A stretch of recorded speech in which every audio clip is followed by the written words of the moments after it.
Gloria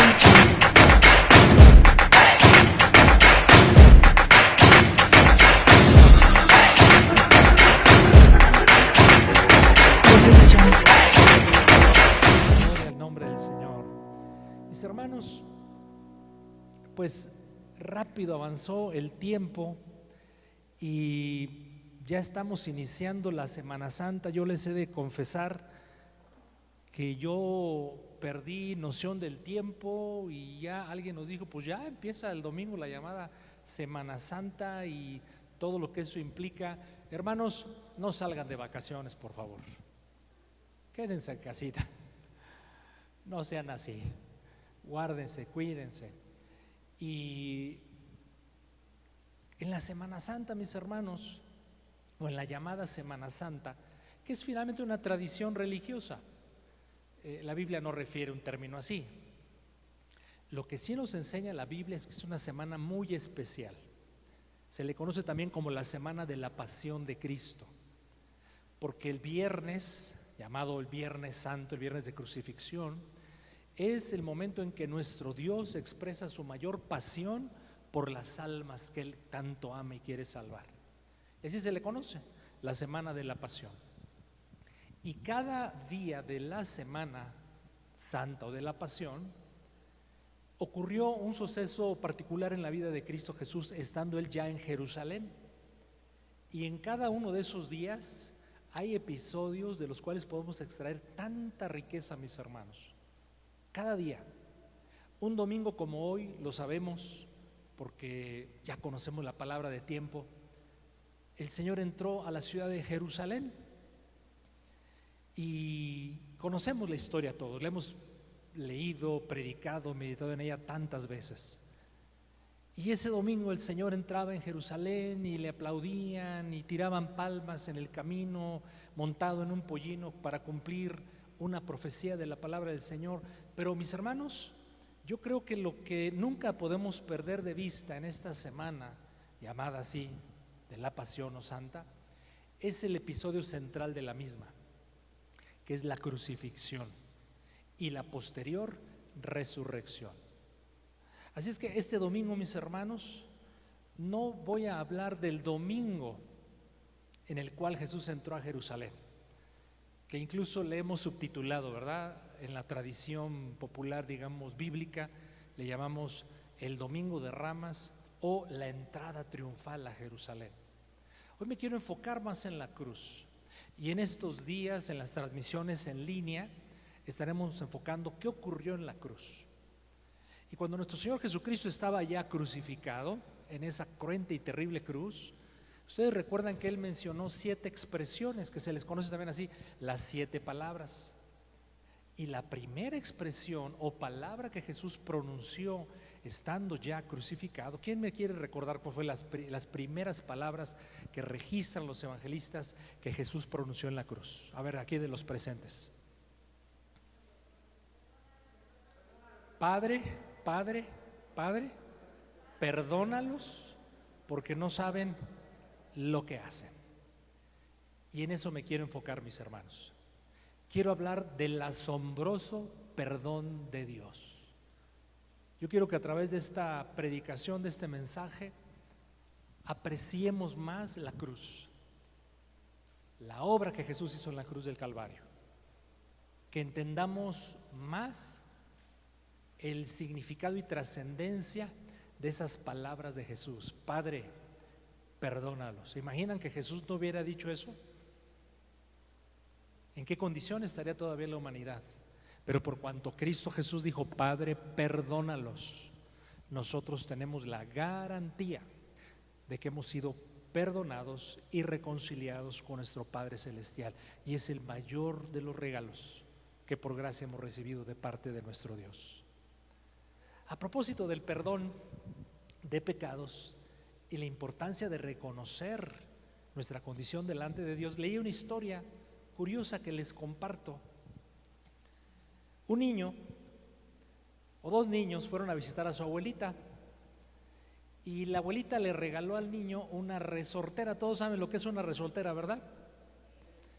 Un día, este niño, visitando a esa abuelita con esa resortera, se pone a tirar piedras a muchos objetos. Y va pasando por ahí un pato y se le hace fácil intentar darle un golpe al pato. Fue certero el golpe que lo mató. El niño se espanta por lo que acaba de ocurrir. Toma al pobre animalito y lo esconde en cierto lugar. Bueno, se da la vuelta el niño y oh sorpresa, está su hermanita viendo toda la escena y diciéndole, y se asusta el niño y dice, no vayas a decir nada. Al principio la niña no dijo nada. Llegó la noche de ese día y estaban en casa de la abuelita disfrutando una linda velada y le dice la abuelita a la niña, Sonia, ayúdame a lavar los trastes, los platos. Y Sonia le dice, con mucho gusto abuelita, pero creo que Juanito tiene muchas ganas de lavar los trastes en este día. ¿No es cierto, Juanito? Y el niño así como, no vayas a decir nada, y el niño pues se pone a lavar los trastes. Juan contesta, sin problema, yo lo haré. Y bueno, al día siguiente preparan la comida y le dice la abuelita a la niña, porque le quiere enseñar a guisar, a cocinar, Sonia, ayúdame a preparar la comida. Y dice Sonia, con mucho gusto, abuelita, pero creo que Juanito tenía muchas ganas de ayudarte en esta ocasión a preparar. ¿No es cierto, Juanito? Y dice el niño, sí, yo ayudo. Y así transcurrieron varios días, mis hermanos, donde la niña se aprovechaba de dos cosas: el error que había cometido el niño y el silencio que ella prometía guardar implícitamente. Pero el niño se cansó de tanta situación en cual la niña lo metía, de tanto abuso, de tanta manipulación. Así es que fue corriendo a la abuela un día. El niño se armó de valor y llorando le dice, abuelita, quiero que me perdones, por favor, estoy muy arrepentido, te confieso lo que hice con el pobre pato. Y le interrumpe la abuelita y le dice, ¿sabes qué? Yo vi toda la escena ese día, sé lo que pasó. Y desde el primer momento en que vi lo que ocurrió, te confieso algo en mi corazón, yo te perdoné. Y no te he dicho nada hasta el día de hoy, porque estaba esperando a ver por cuánto tiempo seguirías esclavo de tu hermana. Y creo, mis hermanos, que eso ocurre con nosotros. Cuando no reconocemos y confesamos nuestros pecados a Dios, somos esclavos del pecado y de Satanás. Pero no nos hemos dado cuenta, quizás algunos, claro, los presentes sí, estoy solo generalizando, que basta mirar a la cruz del Calvario y escuchar las palabras de Jesús diciendo, Padre, perdónalos. Hoy quiero hablar de eso, mis hermanos, del asombroso perdón de Dios. Y quiero tomar como fundamento el Salmo 32, porque es un salmo hermoso, un testimonio maravilloso del perdón de Dios que registra ahí el rey David. Vamos todos por favor al Salmo 32 para leer del versículo número 1 y hasta el 5, por favor. Y dice la bendita palabra del Señor, bienaventurado aquel cuya transgresión ha sido perdonada. ¿Cuántos dicen gloria a Dios? Lo voy a leer otra vez y enfaticemos eso. Bienaventurado aquel cuya transgresión ha sido perdonada y cubierto su pecado. Dos veces repite el texto, bienaventurado el hombre a quien Jehová no culpa de iniquidad y en cuyo espíritu no hay engaño.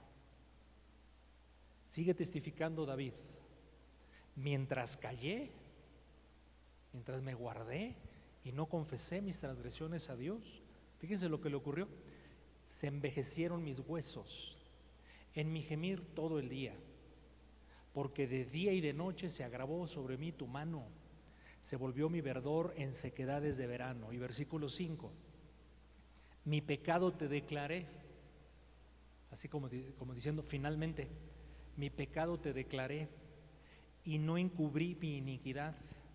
Dije, confesaré mis transgresiones a Jehová Y podemos leer todos en voz alta la última parte del versículo adelante. Y tú perdonaste la maldad de mi pecado. ¿Cuántos dicen gloria a Dios por eso?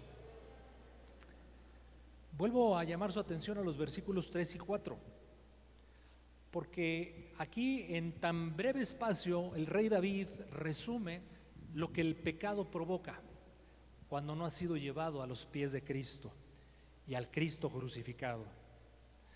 Mientras callé, es decir, mientras no reconocí, confesé mis pecados, se envejecieron mis huesos. Eso habla que estaba en una condición de debilidad, quizás hasta de depresión. Se envejecieron mis huesos en mi gemir todo el día, 24 horas al día.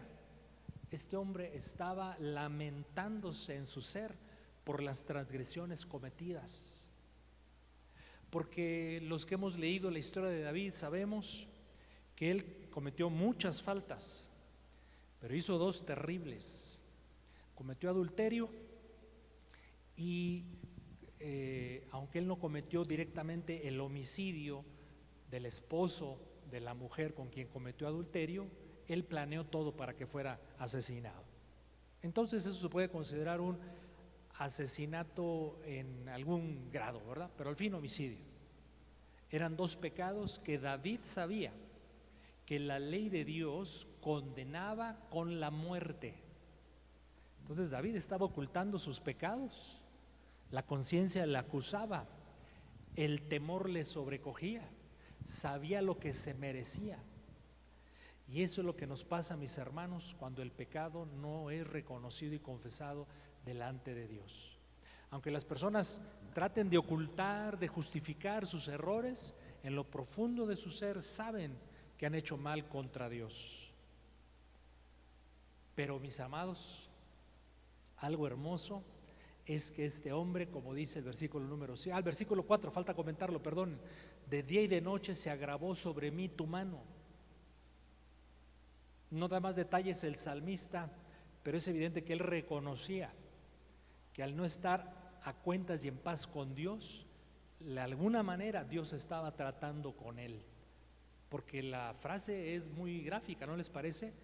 Se agravó sobre mí tu mano, se volvió mi verdor en sequedades de verano. Estaba seco en su vida, estaba sin vigor, estaba sin ánimos, porque el pecado, mis hermanos, eso es lo que hace. El pecado es terrible. Digan conmigo, por favor, en voz alta: el pecado es terrible. De hecho, es el peor enemigo del hombre. La Biblia dice que el último enemigo del hombre es la muerte. ¿Pero qué le da poder a la muerte? Según 1 Corintios 15, el pecado. ¿Dónde está, muerte, tu aguijón? Dice el apóstol Pablo. Y el aguijón de la muerte es el pecado. Es lo que le da autoridad a la muerte para destruir a los seres humanos. Así es que el salmista aquí con franqueza está describiendo su testimonio de confesión de pecado, pero de reconciliación con Dios. Pero hablemos un poquito acerca del pecado.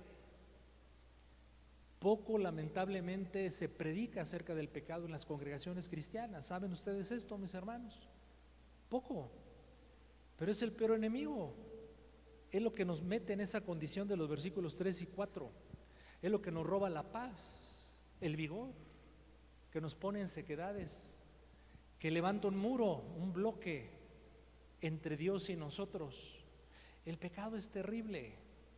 En Hechos 26, 18, el apóstol Pablo, cuando está dando testimonio de su fe en Jesucristo delante del rey Agripa, hace una declaración que describe muy bien lo que hace el pecado en el ser humano. Dice Hechos 26, 18, para que abra sus ojos. Esa fue la comisión que le dio Cristo al apóstol Pablo. Quiero que prediques el evangelio para que abra sus ojos. Quiere decir que el pecado, ¿en qué condición tiene a los seres humanos? De ceguera espiritual, para que se conviertan de las tinieblas a la luz. El pecado tiene a las personas en tinieblas y se conviertan de la potestad de Satanás a Dios. El pecado pone a las personas bajo la potestad de Satanás. Qué terrible, ¿verdad? Ciegos, en oscuridad y bajo la potestad de Satanás. Para que reciben por la fe que es en mí, ¿cuál es la solución de esa condición? El perdón de pecados. Por eso Cristo Jesús en la cruz de Calvario, sabedor de la condición de la humanidad en general, pero de cada uno de nosotros en lo particular, tenía que empezar así. Su primera declaración: Padre, perdónalos. Esa expresión era el puente de reconciliación con Dios. Así es que el pecado ciega, nubla el entendimiento, el pecado atormenta, el pecado esclaviza, el pecado engaña. El pecado, ¿saben que endurece el corazón? Nos hace duros a Dios y a los demás. Pero además el pecado, mis hermanos, también contamina, porque influencia, porque se esparce hacia otros si no tenemos cuidado de ellos. Pero si ya de por sí lo que estamos viendo en esta mañana nos deja ver que el pecado es terrible, hay una consecuencia peor del pecado que Pablo resume en una declaración tan pequeñita pero tan clara, Romanos 3:23. Muchos de ustedes conocen de memoria ese versículo, ¿no es cierto? Romanos 3:23, por cuanto todos pecaron. Entonces el pecado es universal. Por cuanto, ¿quiénes pecaron? Todos pecamos. Por cuanto todos pecaron, entonces consecuencia del pecado, la peor de todas, están destituidos de la gloria de Dios. ¿Qué es la gloria de Dios? Es la suma de sus atributos, la suma de sus virtudes, la suma de sus preciosas y perfectas cualidades, separados de Dios, y no por un ratito, sino eternamente. Pero regresando al Salmo 32, mis hermanos, volviendo a leer los versículos 1 y 2, el salmista dice: pero algo le ocurre a aquel a quien Dios ya no culpa de pecado. Algo le sucede a aquella a quien Dios ha perdonado. Y dice nuevamente el versículo 1 y 2 del Salmo 32, feliz, esa es la traducción más cercana a la expresión bienaventurado. Muy feliz, aquel cuya transgresión ha sido perdonada y cubierto su pecado. Muy feliz, bienaventurado el hombre a quien Jehová ya no culpa de iniquidad y en cuyo espíritu ya no hay engaño. Si observan, aquí David está hablando de 4 aspectos del pecado. Utiliza 4 términos. En el versículo número 1 dice transgresión. Al final del versículo 1 utiliza la palabra pecado. En el versículo 2 habla de iniquidad y al final habla de engaño. Pablo conoce la condición de él, sabe lo que hay en su ser. Y usted dirá, dije Pablo otra vez, perdóneme David, y usted dirá, bueno, ese es problema de David. No, mis amados, es el problema de todo ser humano. Es la condición tuya y mía delante de Dios si la preciosa y eficaz sangre de Cristo aún no ha obrado. Vale la pena enfatizar cada una de esas significados de estos términos. Transgresión. ¿Qué es delante de Dios una transgresión? Es rebelarse conscientemente a Dios. Dios, tú dices esto, yo digo esto otro. Dios, tú marcas este camino, yo escojo otro camino. Es cuando se sabe cuál es la voluntad de Dios, pero uno decide no hacerla. Eso es rebelión.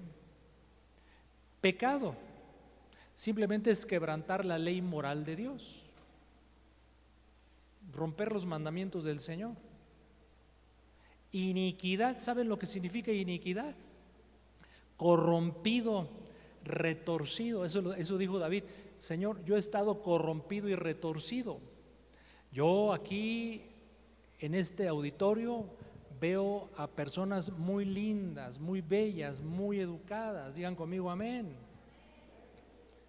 Pero la condición del corazón del hombre, mis hermanos, en la palabra iniquidad se describe, corrompido, retorcido.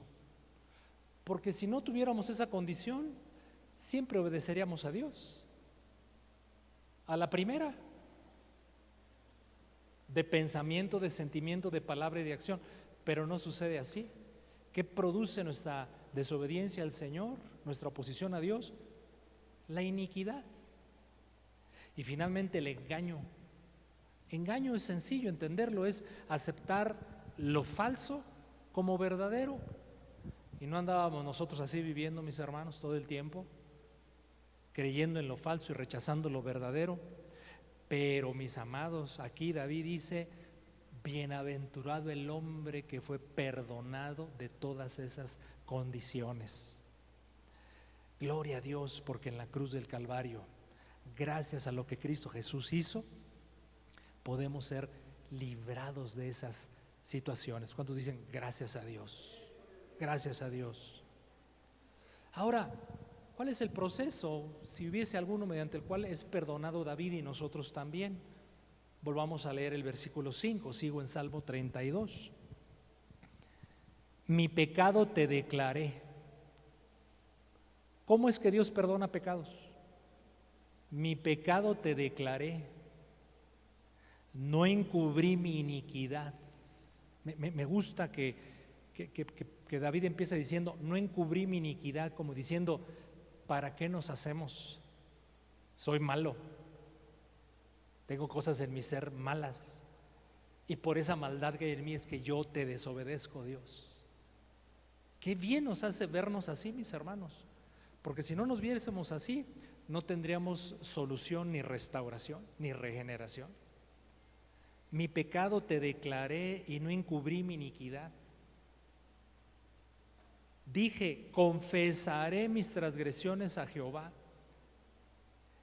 Consecuencia de reconocernos delante de Dios en nuestra condición sincera y honestamente, y confesarla delante de Dios, consecuencia, resultado: y tú perdonaste la maldad de mi pecado.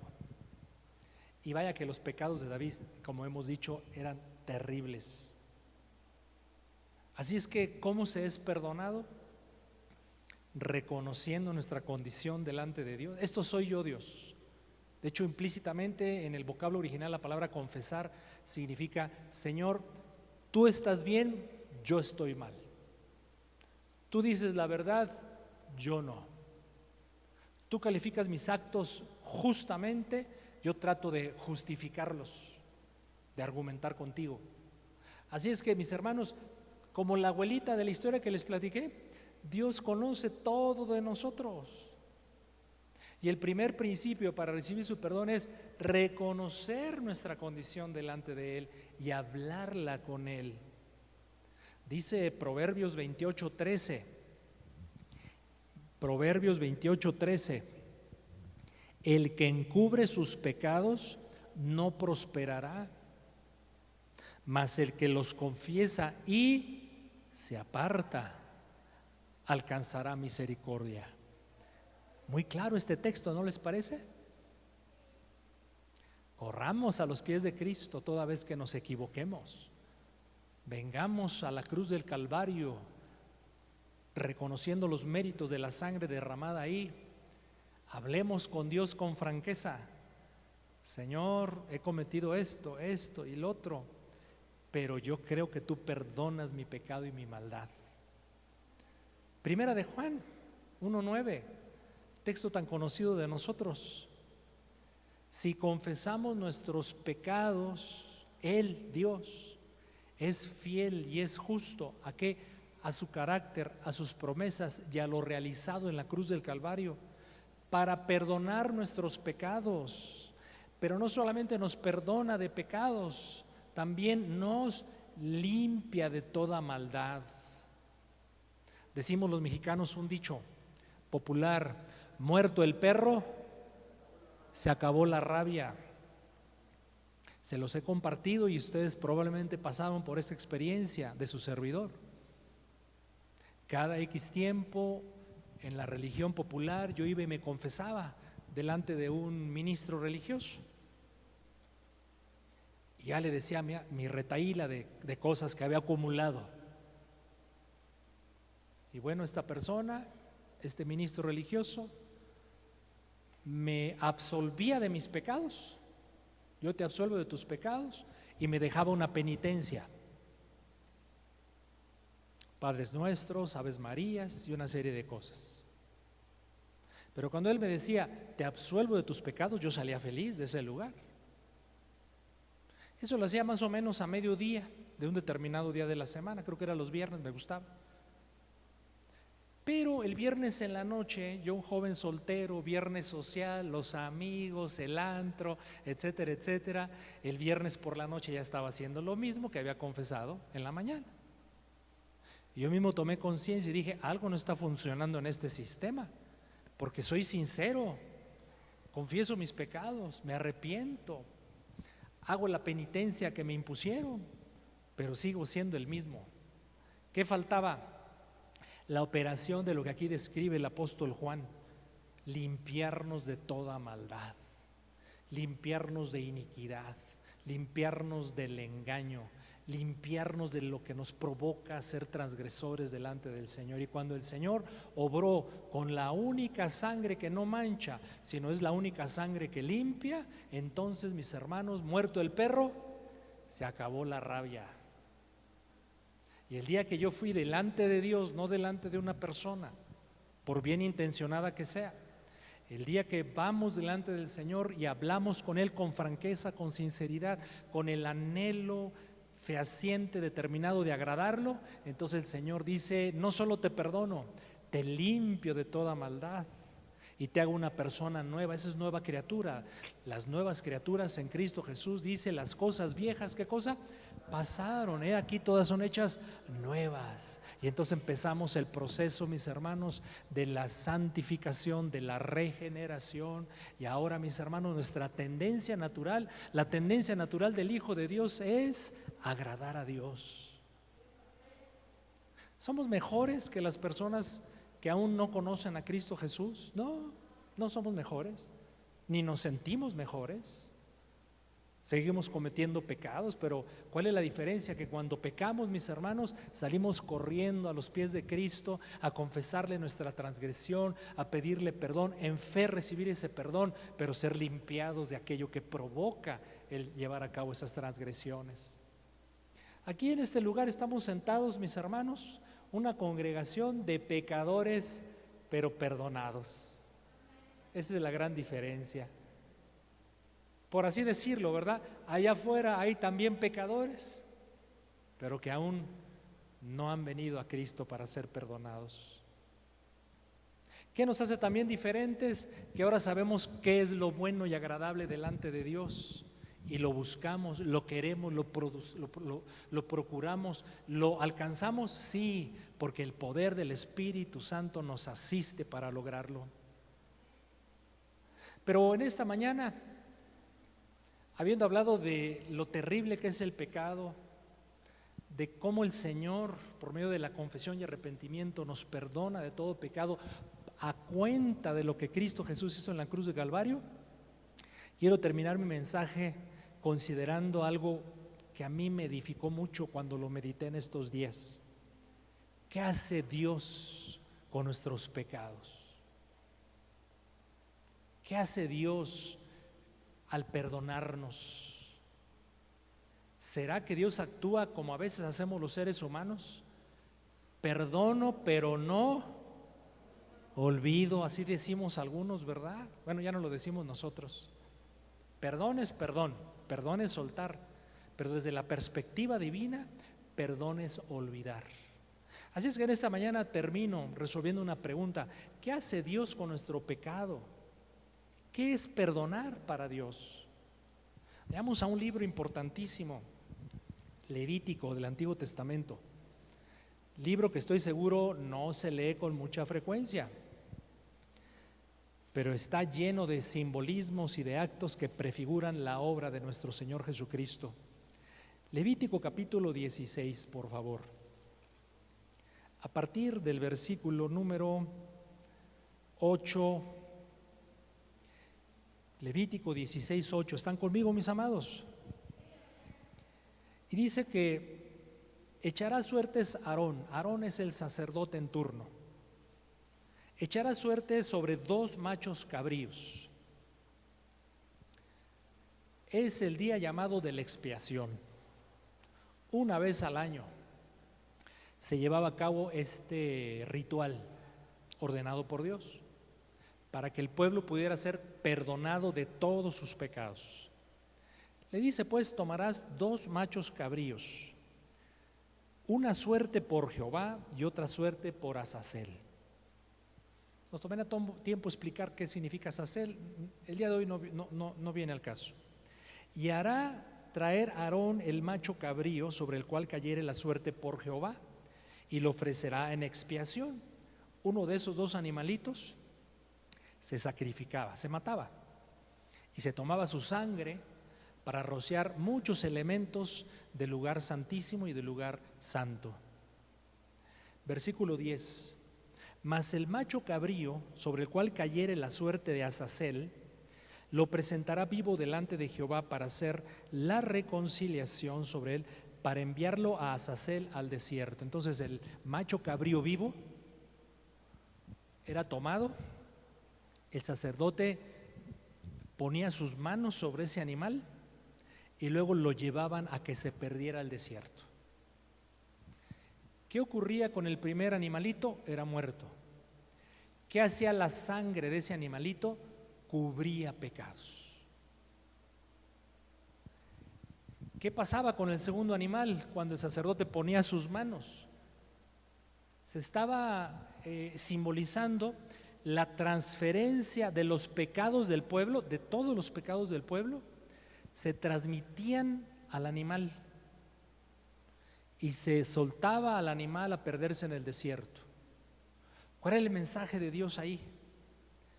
Yo alejo, primero, yo cargo todos tus pecados sobre uno inocente, y todos tus pecados que ya cayeron sobre ese inocente los alejo de mí. ¿Qué hace Dios con nuestros pecados inicialmente, mis hermanos? Los cubre, los carga sobre Cristo y los aleja de Él. Eso hace Dios.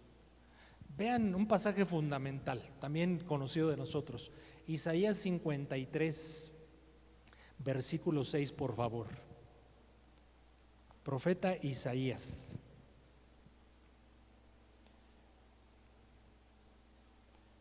Capítulo número 53, versículo número 6. Todos nosotros nos descarriamos como ovejas, cada cual se apartó por su camino. Eso es lo que provoca la rebelión, las transgresiones, las iniquidades. Mas Jehová cargó en él. ¿Quién es él? ¿Quién es él? Cristo. ¿El pecado de quiénes? De todos nosotros. Ese es el macho cabrío. El macho cabrío sobre el cual se cargaron los pecados del pueblo y fue alejado ese animal a perderse en el desierto, es Cristo Jesús prefigurado. No puede ser que los cristianos, mis hermanos, dejemos de apreciar la cruz del Calvario. El día que eso hagamos, el día que dejemos de tener asombro por lo que pasó en la cruz del Calvario, nuestra doctrina, nuestra fe va a enflaquecer y vamos a tener una generación cristiana endeble, flaca. Nunca debemos, repito, de perder el asombro de lo que ocurrió en la cruz del Calvario. ¿Qué más hace el Señor con nuestros pecados toda vez que son llevados a los pies de Cristo Jesús? Nuestros pecados, dice Hebreos 10:17. Hebreos 10:17. Añade: y nunca más me acordaré de sus pecados y transgresiones. Entonces, lo que aplica en el ámbito humano, perdono pero no olvido, no aplica para nada con nuestro Dios. ¿Saben qué hace Dios? Él perdona y olvida. Nada más un gracias a Dios. Lo voy a repetir porque soy afónico, no puedo echarle aquí mucho enjundia a mi voz. Pero aquí mi corazón, mis hermanos, está sintiendo algo tremendo. El Señor se ha olvidado de todos mis pecados. Si no fuera así, si Dios no olvidara pecados, no podíamos tener relación con Él. Porque todo el tiempo, y lo haría con justicia Dios. Señor, ayúdame, tengo necesidad. ¿Cuántos tienen necesidad de la gracia de Dios en sus vidas? Yo todos los días, y hay épocas donde más. Imagínense a nuestro Dios. Sí, fulanito, fulanita, tú quieres que te ayude, ¿verdad? Pero mira, y nos saca una lista. Mira cómo te has comportado, mira lo que has hecho. Mira, hace un minuto. Pero gloria a Dios que hoy el Señor nos está recordando: y nunca más me acuerdo de tus pecados. Solamente 3 segundos, porque es algo en lo cual no debemos enfocarnos tanto, en el uso de nuestra memoria. Solamente te doy 3 segundos para que recuerdes las cosas terribles que hacías antes de llegar a los pies de Cristo. Ay, mis hermanos, imagínense que yo tuviera la capacidad, o un ser humano la capacidad de registrar eso y pasarlo aquí, en esa pantalla, y en transmisión en vivo. Hermanos, nos moriríamos de vergüenza. Pero Dios hoy nos está diciendo, es como si le dijéramos a Dios: Señor, es que te acuerdas aquel día, aquel momento en que hice aquellas cosas terribles. Y el Señor nos interrumpe y dice: ¿me acuerdo? ¿De qué estás hablando? Yo no me acuerdo. Claro, Dios no es desmemoriado. Lo que está diciendo el texto implícitamente es: Él ya no toma nota de eso. Gloria a Dios por eso, mis hermanos. Pero ¿qué hace Dios también con el pecado? Ya lo dije citando primera de Juan 1:9, pero este texto es muy gráfico, muy lindo. Isaías 1:18, por favor. Isaías 1:18.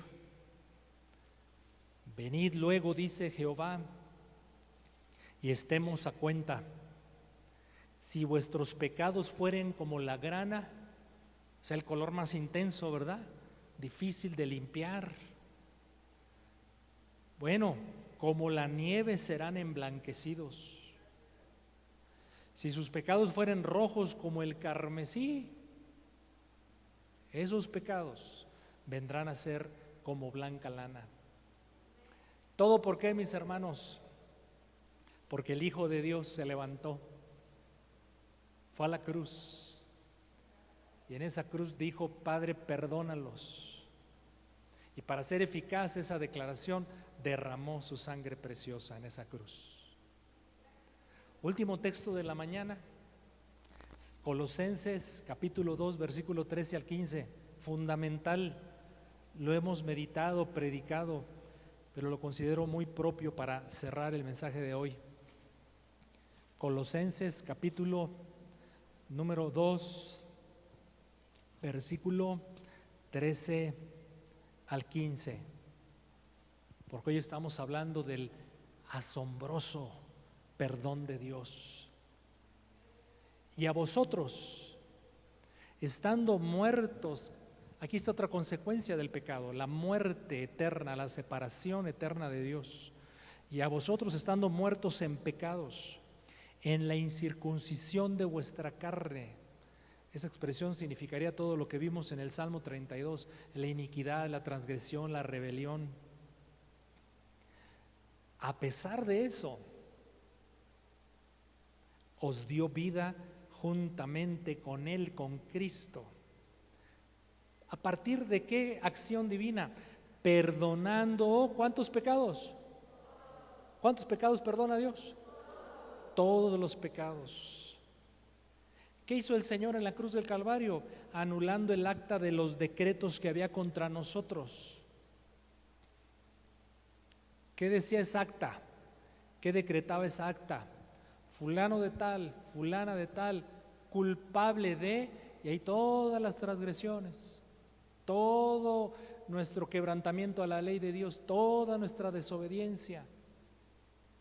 Esa acta era contraria a nosotros, nos acusaba, nos condenaba a muerte. Pero ¿qué hizo el Señor con esa acta? Dice, la quitó de en medio. ¿De en medio de quién? De Dios y nosotros, porque esa acta nos acusaba, nos señalaba, nos condenaba. El Señor la quitó de en medio y quiso con esa acta, la clavó en la cruz. Y una vez clavada en la cruz, con toda la lista de transgresiones nuestras, ¿qué hizo enseguida el Señor? Derramó su sangre preciosa y cubrió esa acta. Por eso el Señor ya no nos mira ya en función de lo que hemos hecho malo delante de Él. Él nos ve ahora como sus hijos, sus santos, sus redimidos, sus escogidos, sus herederos. Claro, nosotros no somos Dios, somos humanos, y al vernos a nosotros mismos aún nos vemos carentes, limitados, defectuosos. Pero no se les olvide que el que comenzó la buena obra en vosotros la perfeccionará hasta el día de Cristo Jesús. Dios no ha acabado con nosotros, hermanos. Por eso seguimos vivos. Él sigue procesándonos.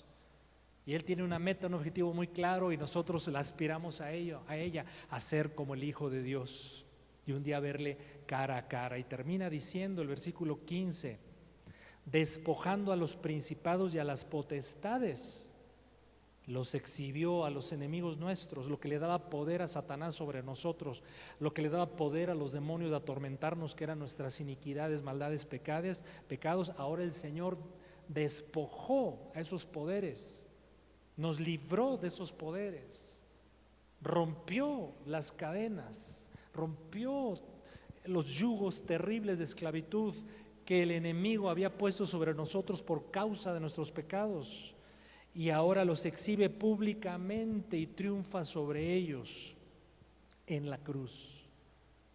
¿Qué pecado tendrá Satanás y los demonios sobre nosotros? El que nuestra desobediencia le confiera. Satanás y los demonios no tienen poder sobre nosotros, salvo si conscientemente nos rebelamos a Dios y le desobedecemos.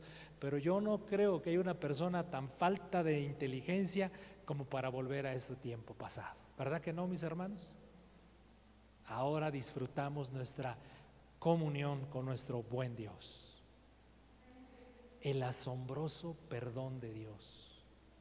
Vean todo lo que Dios hace. ¿Por qué decidí predicar este mensaje en un domingo como hoy? Lo vuelvo a decir, porque tenemos que seguir asombrándonos, maravillándonos, apreciando y deleitándonos en lo que ocurrió en esa cruz del Calvario. Y hoy nos hemos enfocado en las primeras palabras de Jesús: Padre, perdónalos. Padre, perdónalos. ¿Habrá un intercesor más eficaz que Jesús a favor de nosotros? ¿Será que alguna oración que Cristo haga el Padre no la escucha? No, mi amado, mi amada. Siguen vigentes, siguen latentes, siguen eficaces las palabras del Señor: Padre, perdónalos. Padre, perdónalos. Era el anhelo de Jesús. Por eso fue a la cruz del Calvario, porque Él anhelaba ver una generación de miles de millones que reconocieran su necesidad de Dios y viniesen corriendo a sus pies para decirle: te confieso mis transgresiones, te confieso mi maldad, te confieso mi iniquidad, pero por fe en lo que tú hiciste en esa cruz recibo el perdón de pecados de una vez y para siempre, con la vigencia de la eternidad. Ahí en casa, mi amado, mi amada, y los presentes, inclinemos un momento nuestro rostro para darle gracias a Dios.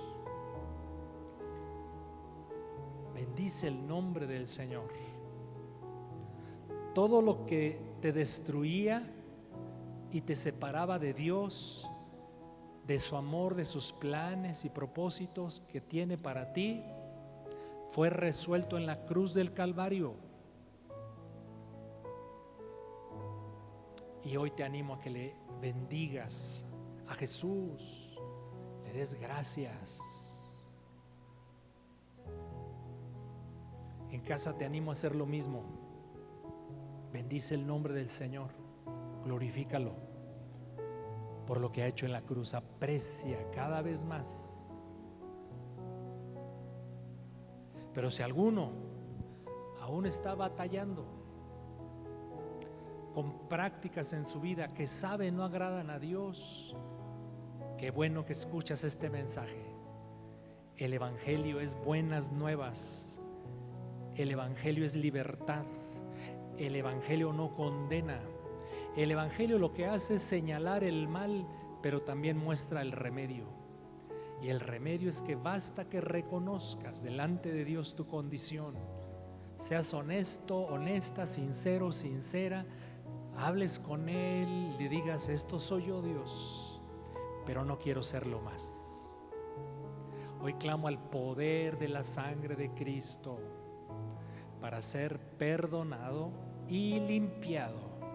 Subraya esos dos verbos: perdonar, limpiar. Subraya esos dos estados: perdonado, limpiado. El poder de la sangre de Cristo es suficiente para obrar eso en tu vida y en la mía. Nadie tiene que salir después de este mensaje, ni tampoco en casa,